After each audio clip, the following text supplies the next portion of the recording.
कबीर परमात्मा और काल की वार्ता। जब जब भूल पड़े पार्ट 2। काल के दूत की पहचान पार्ट ए।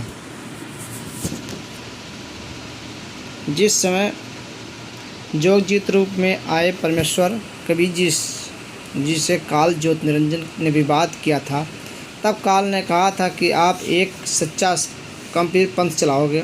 उससे पहले मैं 12 पंथ चलाऊँगा, 12 अपने काल दूत भेजूँगा जो सत्संग में तो तेरी वाणी साखियों शब्दों चौपाइयों आदि से बोलेंगे, परंतु उनका अर्थ गलत बताकर सारी जनता को गुमराह करेंगे। उन 12 पंथों के पश्चात अनेकों पंथ अपने दूत भेजकर चलाऊँगा, सब जीवों को भरमाऊँगा। उन काल के चलाए पंथों के गुरुजन वर्तमान तक कबीर जी की वाणियों का गलत अर्थ करके जनता को भ्रमित कर रहे हैं। संजय दिल्ली भी यही कर रहा है। सत्संग व वाणी तो मेरे सत्संगों को चलाता है, ऑडियो और वीडियो दोनों स्वरूप फोटो भी मेरा है, वह कबीर परमेश्वर का रखता है, परंतु अपने अज्ञान से मेरे तत्व ज्ञान को अज्ञान बनाकर भ्रमित कर रहा है। सफाई देता है कि मैं काल का दूत होता तो जैसा रामपाल ने मुझे काल का दूत बताया है, तो क्या मैं उनके सत्संग की वाणी सुनाता या आश्रम में वाणी चलाता।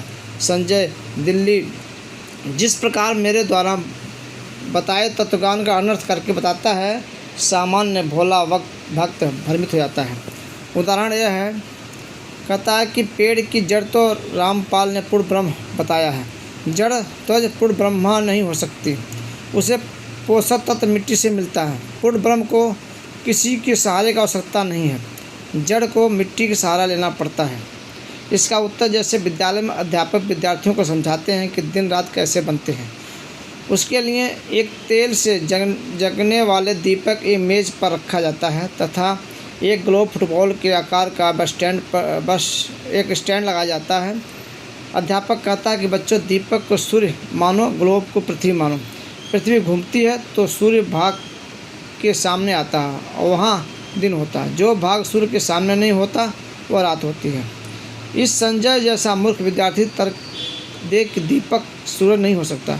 दीपक ने जगने के लिए तेल का सहारा लेना पड़ा, माचिस का सहारा लेना पड़ा, सूर्य को किसी सहारे की आवश्यकता नहीं पड़ती। क्या वह विद्यार्थी बुद्धिमान हो सकता है? क्या वह उसके साथी जो उसके ऐसे तर्कों को सुनकर उनकी बातों तर्कों को सही मानते हैं वह बुद्धिमान हो सकते हैं? दोनों मूर्ख हैं। यह तो एक उदाहरण है। ऐसा तर्क देना ही मूर्खता का परिचय देता है। ऐसे गीता अध्याय 15 के श्लोक 1 से 4 तथा 16-17 में वृक्ष का उदाहरण देकर सृष्टि की वह समस्त परमेश्वर तथा सब देवताओं की स्थिति समझाई है। पाठकों, आप इसका खंडन इसी पत्र में विस्तारपूर्वक आगे भी किया है, कृपया वहाँ पढ़ें। पता चलेगा कि यह कितना विद्वान है और कितनी बकवास बकता है। भक्तों को विचार करना चाहिए कि जब गुरु जी ने गुरुद्रोही घोषित कर दिया तो वह कुछ भी सफाई देता रहे, नहीं मानना चाहिए। यदि वह सुच्चा होता तो दास रामपाल दास उसे क्यों दिल से उतारता, क्यों उसे दुर्गोही घोषित करता। माली का पौधा खराब हो जाए तो उसे जड़ से उखाड़ कर फेंक देता है, परंतु उसे कष्ट बहुत होता है, परंतु और कोई विकल्प नहीं बचा था। सब दवाई और खाद डाला परंतु व्यर्थ रहा। जैसे सेब विक्रेता की टोकरी में भरी सेबों में से एक सेब दागी हो जाती है तो वह उनसे निकाल कर कूड़े में डाल देता है। उस खराब सेब को सूअर खाते हैं। कितना पौष्टिक था, महंगा फल सेब था। सेब विक्रेता को बहुत दुख होता हुआ सेब खराब होने के हफ्ता फेंकने का। यदि नहीं फेंकता तो अन्य सेबों को भी वो सेब गंदा कर देती। संजय दिल्ली के अपलक्षण हद से ज़्यादा देखकर इसे संगत टोकरी से निकाल कर फेंका। इसने एक पवन नाम के भक्त को भी खराब किया जो जयपुर का रहने वाला है। इन दोनों को टोकरी से निकाल कर फेंकना पड़ा। दास को दुख तो बहुत हुआ, परंतु विवश होकर यह कदम उठाना पड़ा। कबीर गुरु के दिल से उतरे वह नाम बिहुना हो, जाकू काल घसीट की राखे सके न कोर। मानुष जन्म पाए कर खोवे, गुरुमुख विमुखा जुग जुग रोवे। गुर से कपट करे चतुराई, सो हंसा भर भर में आए। गुर से कपट करे शिष्य जो राखे, यम राधा के मुकदर चाखे। संजय सागर कहता है कि रामपाल तो सतगुरु है, वह न संत है, न भक्त है, न दास है। मैं दास हूँ, भक्त हूँ, संत हूँ। सारी संगत रामपाल को भगवान साहिब मानती है। रामपाल सतगुरु हैं, भक्त दास संत नहीं है। रामपाल ने 13वें पंथ के विषय में बताया है कि 13वें पंथ से सब अंधियारा हटेगा, वह संत भक्त दास होगा। मैं संजय ही वह संत भक्त व दास हूँ।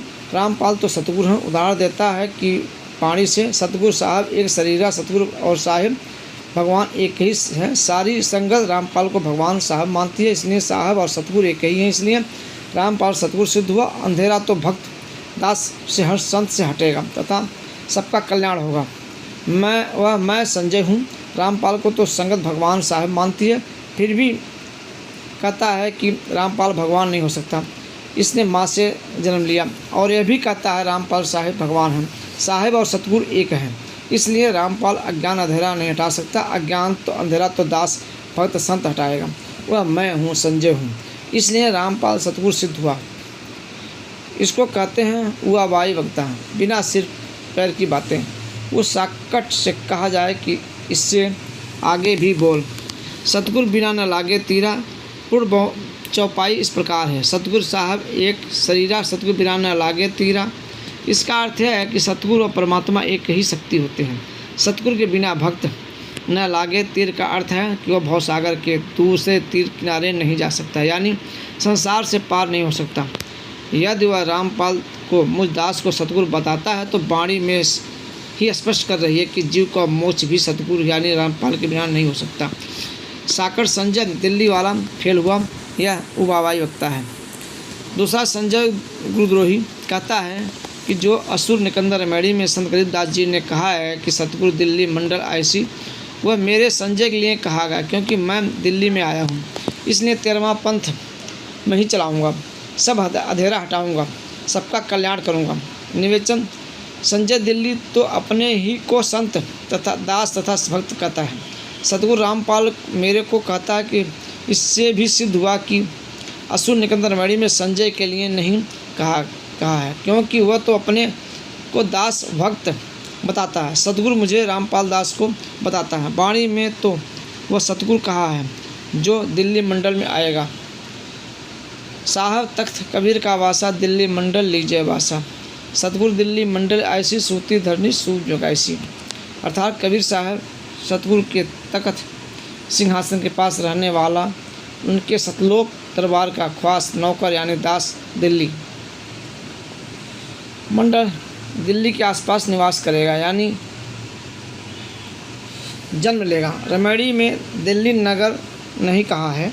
साकर गुरुद्रोही संजय तो दिल्ली नगर में जन्मा है। बाड़ी में दिल्ली मंडल का अर्थ है दिल्ली मंडल, दिल्ली अर्थ है दिल्ली नगर के आसपास का कुछ क्षेत्र है कहा, जैसे वर्तमान में बनाया गया है, यह सब दिल्ली मंडल है। दिल्ली विभिन्न राज्य है। बाणी में फिर कहा है कि वही सतलोक में कबीर साहब का ख्वास दास यानी नौकर दिल्ली मंडल में सतगुरु बनकर आएगा और सुम जगुस लोगों को तत्व ज्ञान से जगाएगा, भक्ति दान सेवा करवाएगा। इसका अगला भाग मैं कल भेजूँगा। सतगुरुदेव के आदेशानुसार 1 घंटे का सत्संग प्रतिदिन सुनें। दोस्तों, ये कहानी कैसी लगी? कहानी नहीं, सच्चाई है परमात्मा की। ऐसे आप परमात्मा के इस मिशन में मिलकर सहयोग करें, परमात्मा शरण कर करें। और स्टोरी अच्छी लगी हो तो दोस्तों लाइक शेयर कमेंट जरूर करें। सत साहेब।